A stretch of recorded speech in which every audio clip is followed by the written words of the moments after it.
Oke, kita kembali lagi ke podcast Rasi. Ini sesi kedua dengan Mas Farid Gaban. Kita tadi berbicara soal revolusi industri 4.0 dan tentang Silicon Valley versus bukit algoritma Indonesia. Nah, kita sudah membahas relevansi dengan bagaimana kebutuhan desa pertanian dan bagaimana kebutuhan basic kita. Apakah nantinya akan bisa dipenuhi dengan adanya inovasi-inovasi seperti itu? Kita lanjutkan ya Mas pembicaraan tadi. Nah, kita tadi sampai ke bisnis model. Jadi apakah bisnis model itu sudah pernah dibahas atau kayaknya sudah ditanyakan Mas Farid via Twitter ya ke akun Mas Budiman gitu. Ya, sebenarnya ini juga masih tanda tanya besar ya. Sebenarnya kalau apalagi dengan investasi besar ya, investasi 18 triliun itu pengembaliannya seperti apa? Karena investor sudah pasti akan bertanya seperti itu ya. Dan kalau ini lebih ke teknologi tinggi atau riset teknologi sendiri, kalau menurut saya jarang sekali perusahaan swasta atau investor swasta ya yang berani gambling untuk beberapa tahun untuk sebuah riset sains yang belum jelas gitu loh. Jadi saya menduga sebenarnya kalau melihat dari sepintas ya dengan dan ini belum tentu benar 100% gitu ya. Saya melihat sih investasi ini akan lebih banyak investasi fisik yang bersifat bisnis real estate. Jadi itu yang akan menjadi quick win. Real estate akan mudah sekali menghasilkan uang gitu loh. Karena kalau saya melihat misalnya Budiman mengatakan bahwa salah satu yang akan dibangun di Silicon Valley adalah pusat-pusat riset ya. Salah satunya dia mau bikin katanya BUMDes Tower untuk riset pertanian dan segala macam yang dibutuhkan pertanian. Dan menurut saya artinya kalau itu mau dibikin sebenarnya siapa konsumen dari riset ini? Jadi setelah risetnya dipakai, riset ini siapa yang akan setelah dihasilkan, riset ini mau dipakai oleh siapa? Saya membaca beberapa statement dari Budiman bahwa konsumen dari riset ini adalah BUMDes. Iya. Dan menurut dia desa sekarang punya daya beli dengan dana desa 1-2 miliar setiap tahun. Dia bisa membeli riset-riset yang mahal gitu. Dan menurut saya ini justru akan problematik gitu loh. Karena di sini justru akan menyedot resources desa yang Budiman sendiri dulu perjuangkan. Dulu Budiman perjuangkan bagaimana desa bisa mendapat dana desa. Iya. Kok sekarang seperti mau disedot lagi? Ya, ya. Kok sekarang menjadi sentralisasi lagi, disedot lagi gitu loh. Termasuk membiayai bukit algoritma. Menurut saya itu pendekatan yang keliru. Menurut saya yang harus dilakukan kalau menurut saya adalah membangun, kalau mau membangun riset itu riset-riset di pedesaan. Termasuk misalnya bahkan 4.0 internet gitu ya. Jadi saya masih ingat sebenarnya kalau kita pengen betul serius membangun juga ekosistem digital dan macam yang harus kita dukung itu Mas Ono Purbo. Yeah. Mas Ono itu yang punya ide bagaimana membangun koneksi internet di tingkat warga ya. Sehingga internet itu bisa dinikmati oleh siapa saja. Kita di Indonesia sekarang ini masih menghadapi yang disebut digital divide ya, kesenjangan dalam digital. Akses kita terhadap internet itu nggak semua orang punya. Berarti coveragenya belum 100% belum. Ya sekarang saja. Masih jauh. Itu sebabnya ketika masa Covid ini pemerintah bikin yang namanya sekolah online. Itu problem besar di banyak desa gitu. Yeah. Tidak semua orang punya HP, tidak semua juga orang punya koneksi internet. Ya. Sebenarnya itu yang harus dibangun dulu kalau memang itu dan kita juga tahu sebenarnya banyak kayak penggalian data dan segala macam ya, yang sebenarnya dengan internet jauh lebih mudah ya. Misalnya kita mau pengen bikin data tentang tadi orang miskin desa. Yeah. Kalau ada jaringan internet hampir di semua desa, itu kan sebenarnya sudah hampir digital. Dan pemerintah kita sudah memperkenalkan bertahun-tahun tentang e-government, tentang smart city dan semacam. Tapi bahkan dana bansos saja kita nggak punya. Iya. Yeah. Itu kan ironis gitu. Dan itu jadi masalah terus setiap tahun. Ini yang sebenarnya masalah-masalah yang harus menjadi prioritas kalau menurut saya. Bukan riset tentang robotik dan segala macam atau perjalanan ke Mars gitu. Itu terlalu jauh kalau menurut saya. Kalau big data pertanian aja kita belum punya ya Mas? Belum punya. Per daerah aja. Itu sebabnya orang masih ribut. Bulog bilang beras memenuhi, Kementerian Perdagangan bilang perlu impor gitu loh. Itu kan sampel gitu loh. Nanti di level kebijakan pusat kacau ya. Jadi kalau menurut saya kita harus lagi-lagi kalaupun kita mau memakai internet, mau bahkan robotik ya. Saya kemarin dengar ada teman di IPB yang bikin robot bagaimana mencangkul, menanam sendiri dan macam. Oke, dalam beberapa hal itu itu bagus gitu loh. Tapi full blown robotik gitu ya, artificial intelligence, menurut saya kita masih jauh gitu. Apalagi relevansinya dengan kehidupan kita di desa ya. Dan siapa yang mau membeli robot itu gitu. Dan kita juga harus berpikir di sisi lain ya, bahkan di Eropa ya, itu terjadi pemikiran ulang ya. Misalnya tahun lalu ketika masa awal COVID itu ada 170 akademisi dan ilmuwan di Belanda itu bikin manifesto. Salah satunya mencoba mengubah sebenarnya cara pandang kita terhadap dunia, termasuk terhadap alam ya, terhadap ekonomi dan macam. Salah satu yang diusulkan itu justru ke pertanian regeneratif. Sebenarnya ke pertanian organik gitu loh. Pertanian regeneratif. Iya, organik. Kembali ke alam, kembali ke ini, kembali yang ke tradisional gitu kembali ke yang lebih simple dan memperkuat petani kecil, bukan petani besar. Kalau Anda pakai robot, Anda akan membutuhkan lahan yang begitu luas. Pasti arahnya akan food estate, akan pada korporasi, bukan pada masyarakat gitu loh. Itu akan menyebabkan kesenjangan yang makin tinggi lagi gitu loh. Jadi riset teknologi kalau nggak hati-hati justru akan menciptakan kesenjangan kalau menurut saya, bukan pemerataan. Kemudian jadi sebenarnya tadi kembali ke yang lebih simple, lebih alam dan semacam. Makanya kalau saya sih di Wonosobo sekarang itu yang lebih ini. Kemarin saya baru ngumpulin tai sapi 5 ton untuk bikin pupuk organik dan semacam. Ngumpulin sendiri itu. Nah, menurut saya tetap riset-riset. Kalau menurut saya riset itu bukan sesuatu yang mengawang ya. Itu bisa dilakukan oleh petani, oleh kita semua di desa dan semacam. Hal-hal yang sederhana. Riset terutama untuk terapan teknologi tepat guna. Bagaimana menghadapi masalah-masalah yang kita hadapi di desa dan semacam. Menurut saya itu penting. Bukan sentralistis dan kemudian mengawang tadi pada riset yang bioteknologi yang begitu begitu sophisticated gitu. Itu akan sangat mahal dan menurut saya nggak akan banyak gunanya untuk masyarakat desa gitu. Saya pengen garis bawahi gini Mas. Mas Farid kan sebenarnya bukan anti perkembangan teknologi, bukan anti ya kemajuan 4.0 ini, revolusi industri. Tapi kan sebenarnya ada cara berpikir yang ditawarkan ya, yang sebenarnya itu lebih relevan kalau saya lihat. Jadi seperti tadi kita mengkritisi pas Mas Farid mengkritisi Budiman Sujatmiko soal soal bisnis model. Belum dijawab kayaknya ya. Nah, dan kebetulan saya sendiri 3 kali ikut kompetisi startup itu, pertanyaan paling ujung adalah bisnis model Mas. Apakah itu nanti sistemnya investor dulu kayak tadi venture capital, bahkan ada yang bahas apakah angel investor gitu kan kalau di ini. Dan memang harus ada returnnya berapapun itu waktunya. Jadi kalau yang solusinya Mas sekarang misalnya ya ini udah kejadian lah, udah bukit algoritma itu sudah mulai dibangun dan akan jadi seperti itu. Ada nggak sih advice ya kalau sudah dibangun lebih baik seperti apa gitu? Ya, seperti Bandara Kertajati jadi bengkel. Jadi itu agak hopeless. Jadi makanya kalau menurut saya ketika itu menjadi rencana itu yang harus dikritisi gitu loh. Jangan sampai itu maksudnya kalaupun terjadi sudah ada banyak refining. Maksud saya begini loh. Ketika sebuah rencana dikritik dia akan ada feedback di situ kan. Akan disempurnakan gitu. Jadi mungkin tidak persis seperti yang diomongkan Budiman sekarang ketika saya kritik gitu. Mungkin tapi paling tidak ada. Tapi kalau sudah jadi dan kemudian apalagi secara fisik begitu mahal, kalau menurut saya problem. Jadi saya ingin juga melihat ini dalam konteks luas. Sebenarnya ini juga bukan cuma Budiman ya. Problem ini terjadi pada pemerintahan Jokowi secara keseluruhan ya. Bagaimana Pak Jokowi kemarin mempromosikan minta investor Jerman untuk masuk ke Indonesia.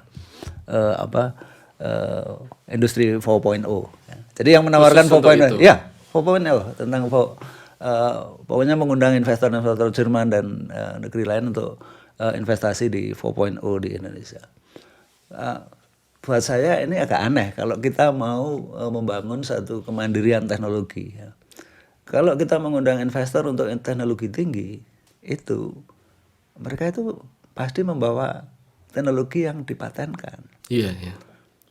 Ada lisensi. Iya, berbayar ya. Sehingga sebenarnya mereka kalaupun masuk ke Indonesia itu cuma menganggap kita sebagai pasar. Kita nggak akan menguasai teknologi itu. Kita ambil contoh lah, 50 tahun investasi di industri otomotif. Iya. Kita bisa bikin sendiri. Sampai sekarang itu lisensi tetap di Toyota dan semacam itu.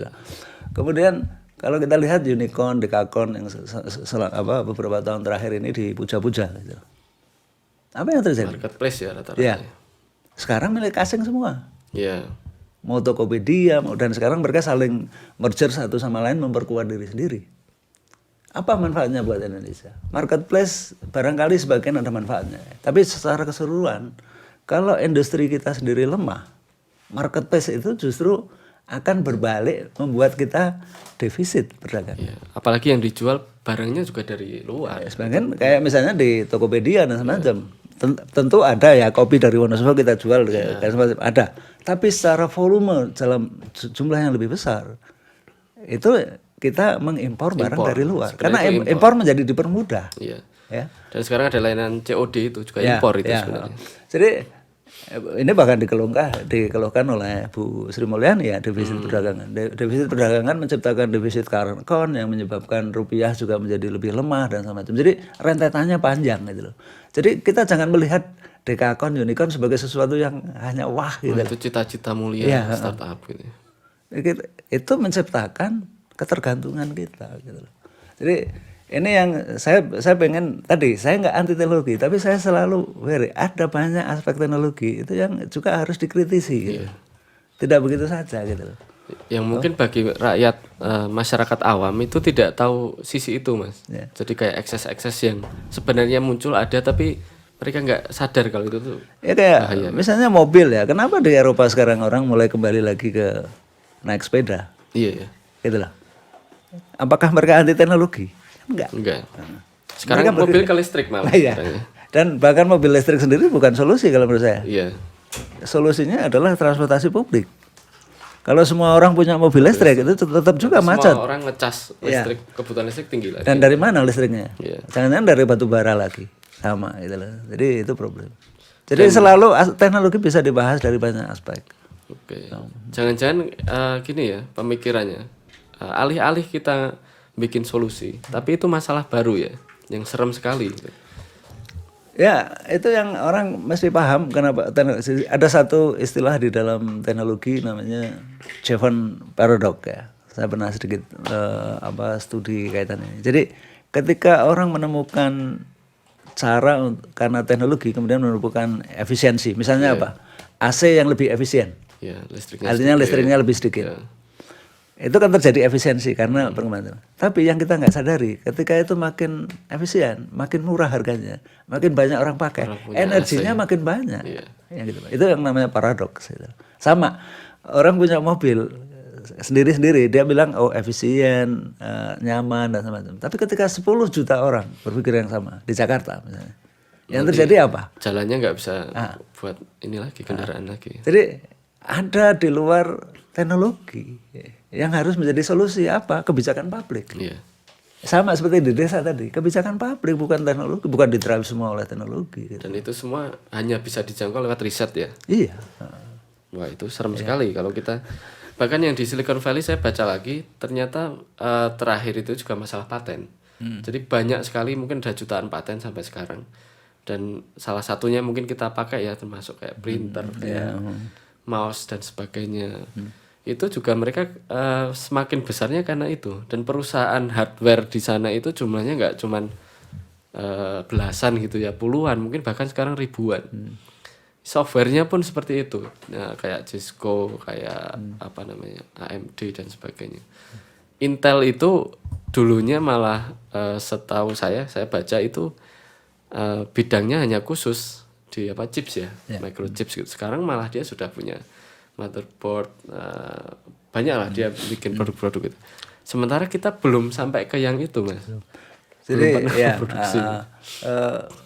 yang kita mungkin di software sedikit lebih mending ya. Software karena nggak kayak itu. Tapi kalau dari sisi hardware, kita sama sekali konsumen sekarang ini. Hampir di semua hal. Ya. Dari yang dan sekarang bahkan sebenarnya banyak mesin-mesin yang kita pakai itu sebenarnya ya bukan Amerika, dari Cina sebagian besar. Jadi sebenarnya kita punya kelemahan besar di situ. Ya tadi karena fondasi kita nggak membangun manufaktur juga dari bawah gitu ya. Dan kalau itu nggak ada ya akhirnya tadi kita akan jadi konsumen semuanya. Tadi paten dan semacam dan itu yang sebenarnya juga di sisi lain sebenarnya tidak cuma soal Silicon Valley tapi soal format ekonomi ya.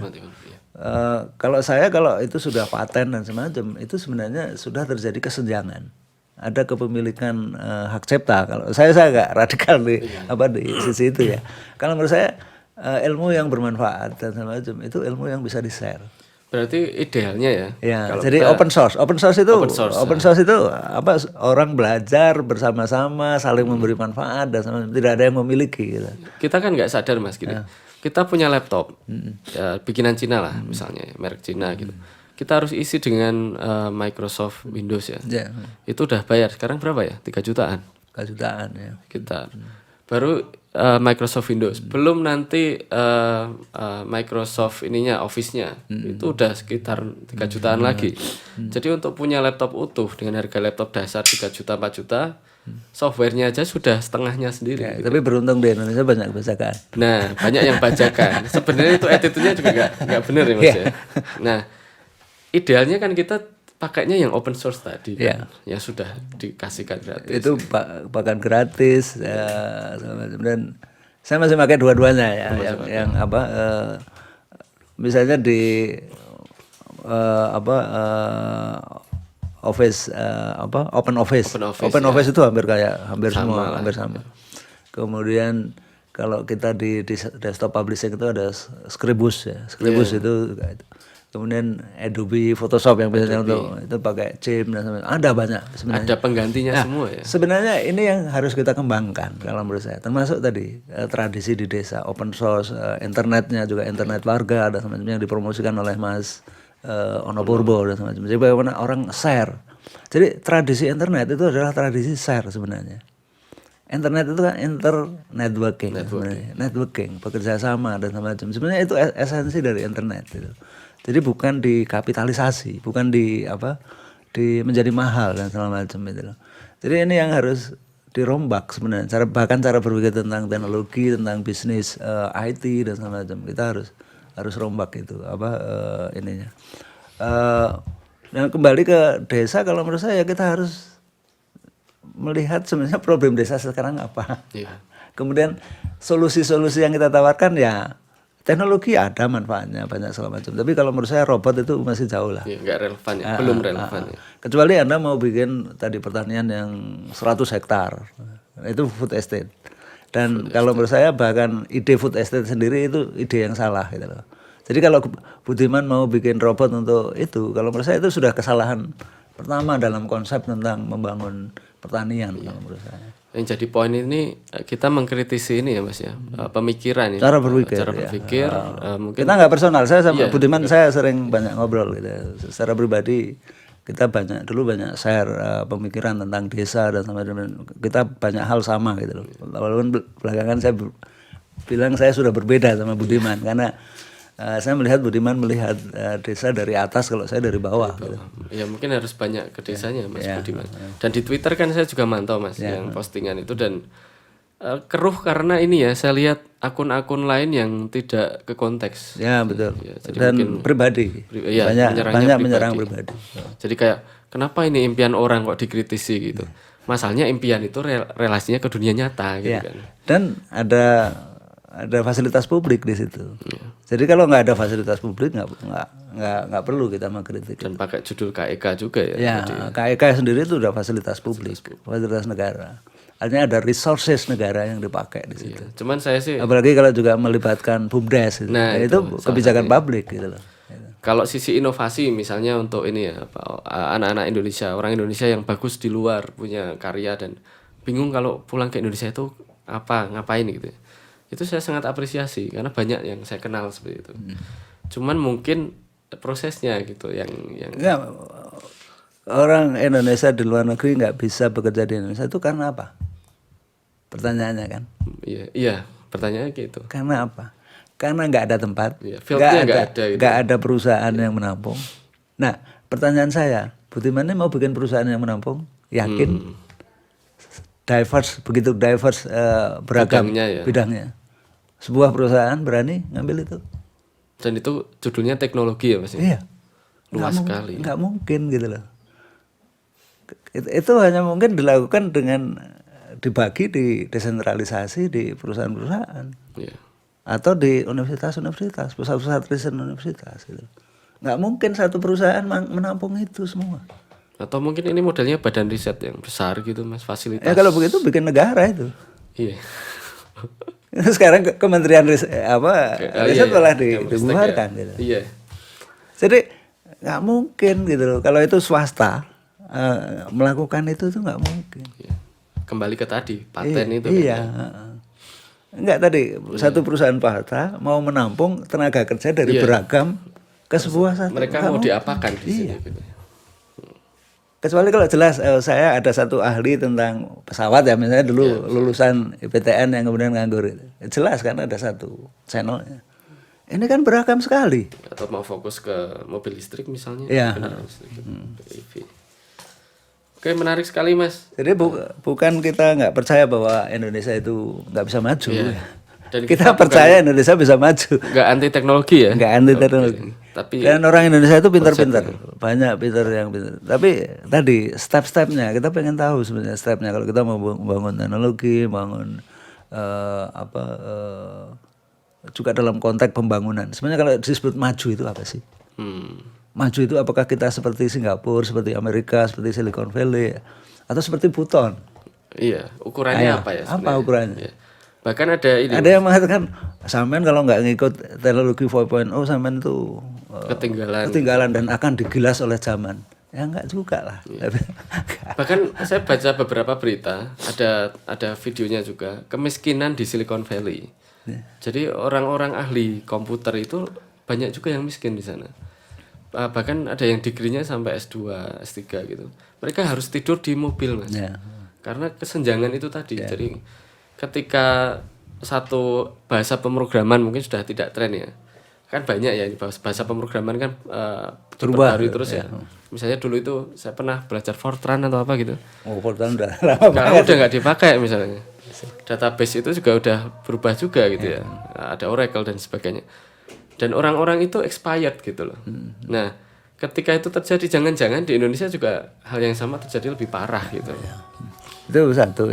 Yang kedua begini loh, tadi kaitannya sama kesenjangan tadi. Ketika yang kita promosikan itu adalah teknologi tinggi, itu akan makin senjang. Makanya kalau saya lebih pada bagaimana kita teknologi tepat guna, teknologi yang lebih membumi, gitu loh.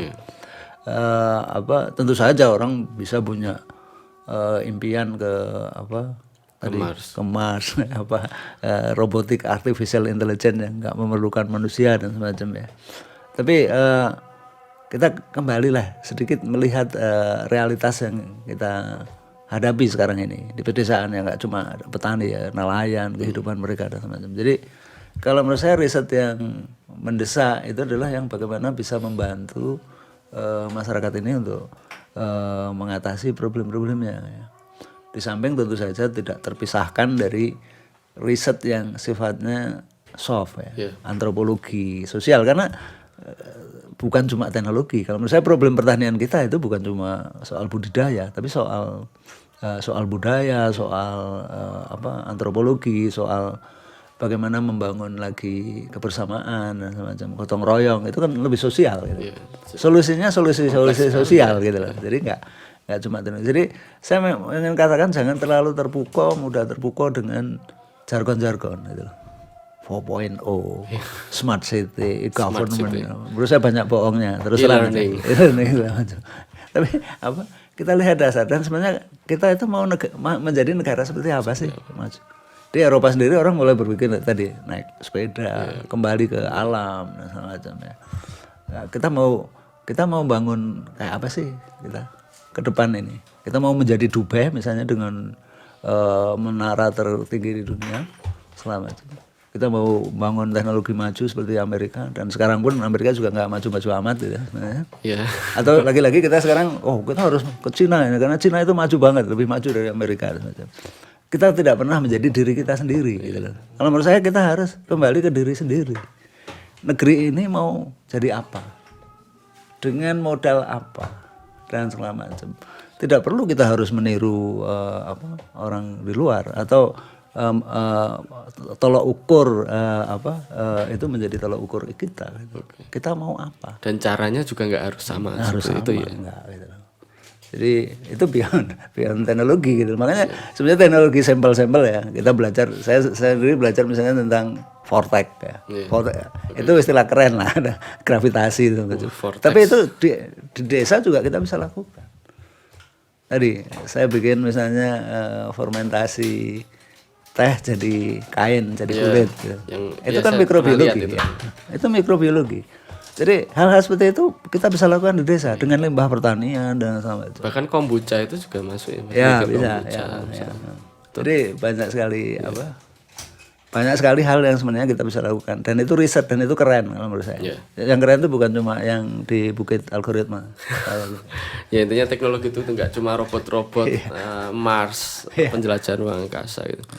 Ya hal sepele yang di desa juga banyak sistem. Oke, ini mungkin ada pertanyaan nggak dari teman-teman di medsos? Nggak ada.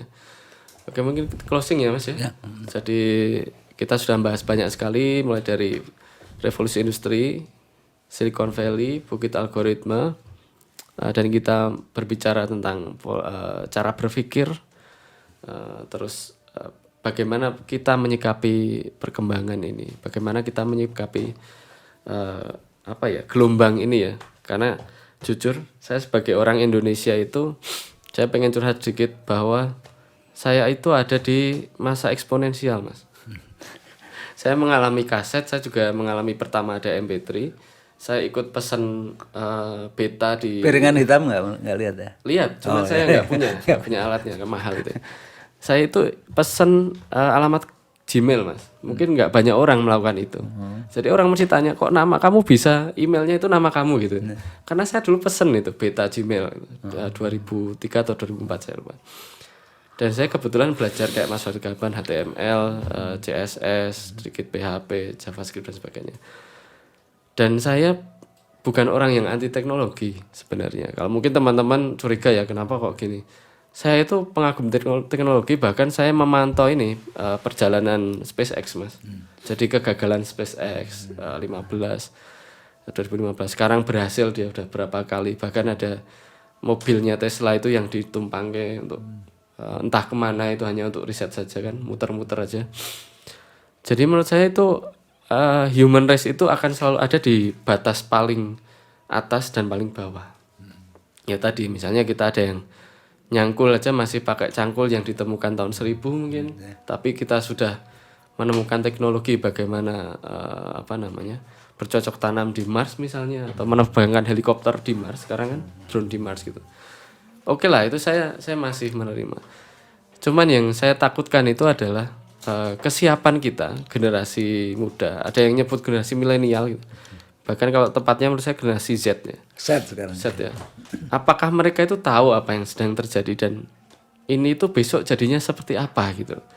Nah, yang saya takutkan itu era eksponensial tuh banyak yang nggak siap kayak tadi. Oke, sekolah di rumah gitu bagi orang kayak kita mungkin ya butuh bahan tinggal klik jadi. Tapi banyak sekali siswa itu yang terdistraksi. Aduh, YouTube mendingan hiburan aja lah gitu, udah nonton film aja gitu. Sementara banyak bahan-bahan ilmu pengetahuan di situ dan pembelajaran teknologi itu salah satunya. Oke, mungkin pesan terakhir dari Mas Farid Gaban menutup podcast Serasi kali ini. Silakan Mas. Oke, yang pertama saya kaitannya sama teknologi ini. Kita mengajak kita untuk juga merenung dan mungkin berduka cita ya. kita tahu ada kapal selam Indonesia ini yang sekarang hilang. Iya, masih hilang. Dan menurut perkiraan ini tidak bisa ditemukan dan saya kira sudah tewas semua di dalamnya. Ada 53 pelaut yang ada di situ. Jadi kita juga mengucapkan bela sungkawa untuk seperti ini. Dan ini juga sebenarnya pelajaran kita tentang teknologi. Ya. Kapal selam ini dibikin 40 tahun yang lalu. Jadi itu yang kita juga harus melihat itu dalam konteks yang lain ya. Bahwa ada banyak sekali prioritas di negara kita ini. Termasuk tadi kita negara bahari gitu. Tapi kita punya 4-5 kapal selam. Dan salah satunya sudah berusia 40 tahun. Dan kita nggak punya teknologi bahkan untuk rescue mereka gitu loh. Ini di sisi lain ya. Ada begitu banyak prioritas ya. Belum lagi tadi kalau kita bicara tentang maritim, bahari, pertanian, kehutanan dan macam. Di mana kita juga masih impor pangan dan makin besar dan macam. Jadi kalau menurut saya energi kita harus kita arahkan pada tadi saya anti riset ya. Kita riset tapi riset tentang apa gitu loh. Prioritasnya ya. Terutama kalau ini menyangkut resources publik. Kecuali kalau itu resources uang sendiri dan macam kayak Elon Musk dan silahkan aja gitu loh. Tapi kalau itu menyangkut kaitannya sama public policy, kebijakan publik, resources publik dan macam. Kalau menurut saya di situ harus dibicarakan lebih luas dan dicari prioritasnya. Prioritasnya itu apa gitu loh. Kalau kita mau melakukan riset itu prioritasnya di mana gitu loh. Jadi saya kira itu yang paling penting. Jadi bukan soal teknologi sendiri tapi tentang cara kita melihat teknologi gitu loh. Termasuk tadi sebenarnya dalam banyak hal teknologi itu kaitannya juga dengan pengetahuan dan pengetahuan itu lebih tinggi dari teknologi karena dia knowledge ya. Nah, termasuk pengetahuan tradisional gitu loh. Jadi nggak cuma tentang alat gitu loh. Pengetahuan tradisional kita dan semacamnya itu yang harus kita gali lagi, kita manfaatkan. Nah, Budiman juga bicara yang sama sebenarnya. Dia bicara tentang kearifan tradisional. Tapi menurut saya yang membedakan, saya bicara itu di desa. Dia bicara itu di pusat, di pusat gitu loh. Itu yang membedakan gitu loh. Jadi kalau menurut saya kita tadi harus paham prioritas dan tidak harus kok kita itu menganut semua teknologi yang ada itu kita ikuti. Kita boleh memilih seperti orang Baduy memilih tidak menonton TV dan semacam. Dan memang apa gunanya TV? Saya itu udah nggak mau nonton TV dengan acara yang makin buruk dan semacam. Jadi itu yang kita harus lihat keseluruhan. Jadi teknologi di satu sisi dia membawa berkah, tapi di sisi lain juga membawa banyak mudarat dan kita harus lebih pandai untuk melihat itu semua, termasuk teknologi yang kita kembangkan, yang kita prioritaskan. Saya kira itu. Terima kasih.